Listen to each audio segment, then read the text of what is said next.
بیس استعمال کریں، پاکستان کی سرزمین استعمال کریں، پاکستان کے اندر ہی ڈرون حملے کریں، ہم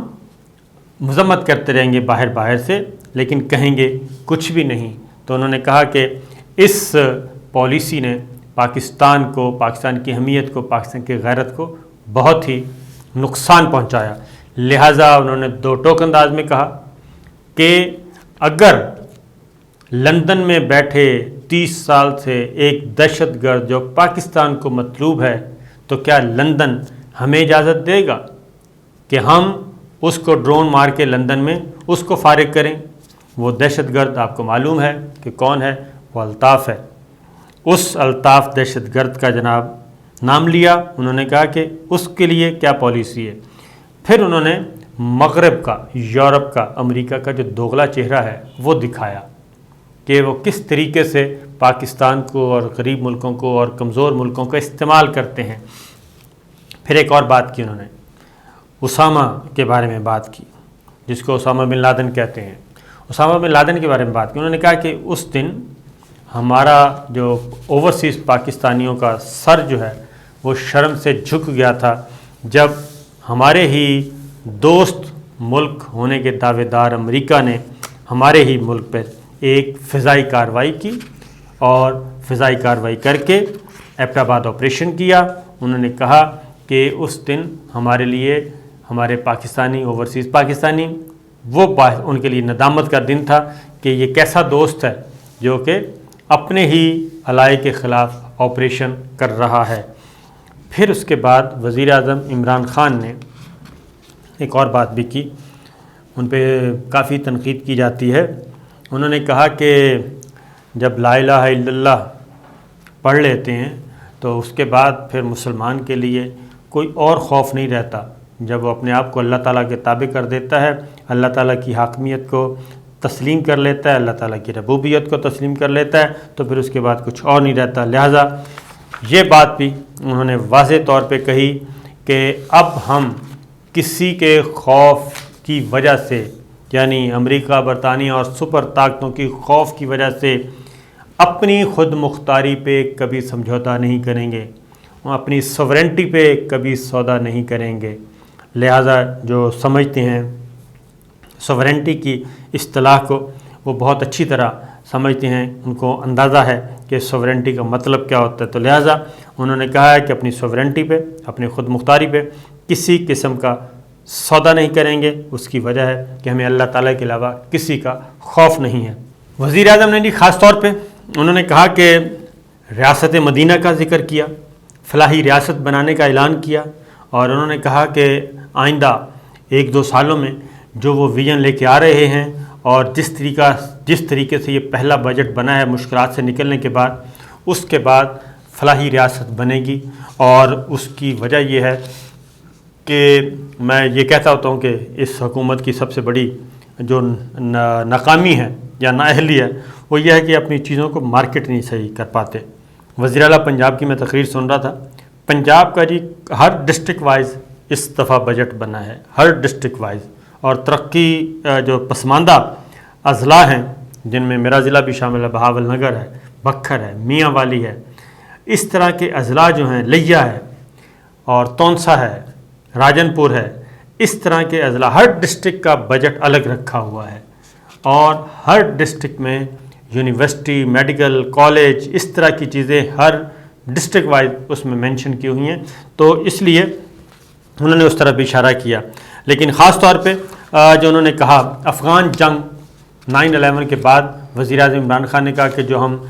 اس دہشت گردی کے خلاف جنگ کا حصہ بنے، انہوں نے کہا کہ فرنٹ لائن سٹیٹ بنے ہم امریکہ کے لیے، تو اس سے بڑی ذلت امیز فیصلہ کوئی نہیں تھا۔ اور انہوں نے پیپلز پارٹی کو اور پرویز مشرف صاحب کو خاص طور پہ اس سلسلے میں ان کو آئینہ دکھایا ہے، اور انہوں نے کہا کہ اب یہ جو آئینہ ہے دوبارہ اس طرح کی چیز ہم نہیں لا سکتے۔ اور خاص طور پہ 1-2 اور باتیں انہوں نے کی۔ پھر آگے کشمیر کا معاملہ، افغانستان کے معاملے میں انہوں نے بڑا کیٹیگوریکلی کہہ دیا کہ افغانستان میں ہم امن چاہتے ہیں، اور دوسرا یہ کہ افغانستان میں اب ہمارا کوئی اسٹریٹجک ڈیپتھ نہیں ہے جی۔ اور خاص طور پہ انہوں نے کہا کہ جو بھی افغان عوام فیصلہ کریں گے ہم افغان عوام کے ساتھ ہیں، کسی اور کے ساتھ نہیں ہیں۔ اور اس کے بعد دوسرا انہوں نے نریندر مودی اور کشمیر پہ بات کی،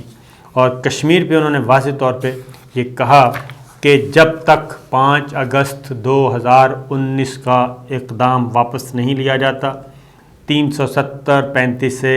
بحال نہیں کیا جاتا، تب تک انڈیا کے ساتھ کسی قسم کی کوئی بات چیت نہیں ہوگی۔ اور خاص طور پہ وزیر اعظم عمران خان نے آج نام کسی کا نہیں لیا، امریکہ کا اور برطانیہ کا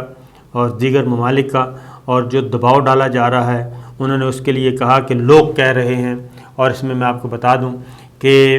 پچھلے کافی عرصے سے خاص طور پہ بائیڈن انتظامیہ جب سے آئی ہے،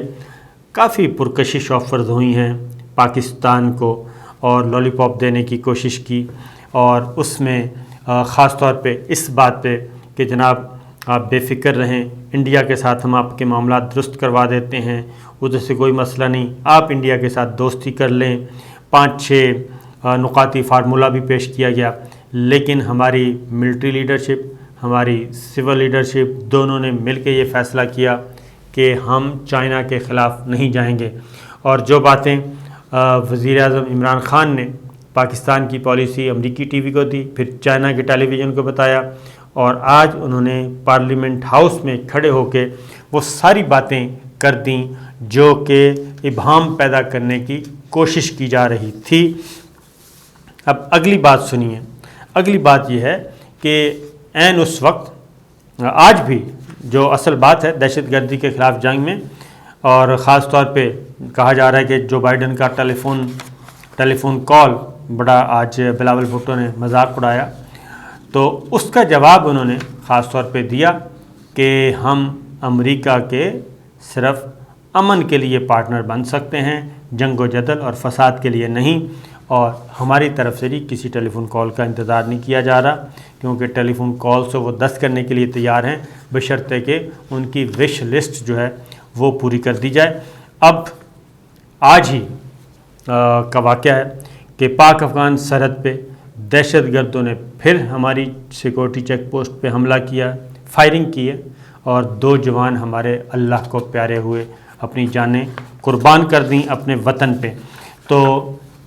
یہ پریشر ابھی اور بڑھے گا، اور یہ پریشر ابھی اور آئے گا۔ اس کی وجہ یہ ہے کہ مسلسل جو ہے اقوام متحدہ میں بھی اور عالمی فورمز پہ بھی پریشر اس لیے آئے گا کہ وہاں پہ امریکہ کو اور امریکن اقدامات کو پسپائی کی طرف جانا پڑ رہا ہے۔ افغانستان میں آج بھی جرمن نے اپنی تمام فوج جو ہے وہ واپس بلا لی ہے۔ اب ایک بھی جرمن فوجی افغانستان میں نہیں ہے، یعنی انخلا جو ہے وہ مسلسل جاری ہے۔ تو آج کی جو گفتگو وزیر اعظم عمران خان نے پاکستان کے عوام کا دل جیتا ہے، بھرپور طریقے سے جیتا ہے، اور اس پہ ایک اور بات بھی کہوں گا، اپوزیشن کو بھی میں داد ضرور دوں گا۔ اس کی وجہ ہے کہ اس دنگے فساد کی وجہ سے نقصان پاکستان کا ہو رہا تھا، پارلیمانی نظام کا ہو رہا تھا، اور کمٹمنٹ ہو گئی ہے۔ تو اگلے 1 سال میں آج کی تقریر کے بعد جو کل قومی سلامتی کمیٹی کی میٹنگ ہے، اس میں اس بات کا امکان موجود ہے کہ وزیر اعظم عمران خان بھی ہوں گے، اور یہ ورکنگ ریلیشن شپ شروع ہو چکی ہے۔ اور دوسری وجہ یہ ہے کہ اپوزیشن بڑے برے طریقے سے تقسیم ہو گئی ہے، اور وزیر اعظم عمران خان جب ایوان میں تقریر کر رہے تھے تو لیڈر آف اپوزیشن شہباز شریف موجود نہیں تھے، اور اس کی وجہ یہ تھی کہ پیپلز پارٹی نے، پھر ایک اور بات بتا دوں کہ پیپلز پارٹی نے، ANP نے مسلم لیگ نواز کی APC میں بھی شرکت نہیں کی۔ اس کا واضح جواب تھا کہ بجٹ سیشن میں مسلم لیگ نواز نے، شہباز شریف صاحب نے، مریم صفدر صاحبہ نے دھوکہ دیا ہے پیپلز پارٹی کو اور اپوزیشن کی جماعتوں کو۔ تو یہ تھی صورتحال، اور میرا خیال ہے کہ آنے والے دن اچھے ہوں گے پاکستان کے لیے۔ اجازت دیجیے، اللہ حافظ۔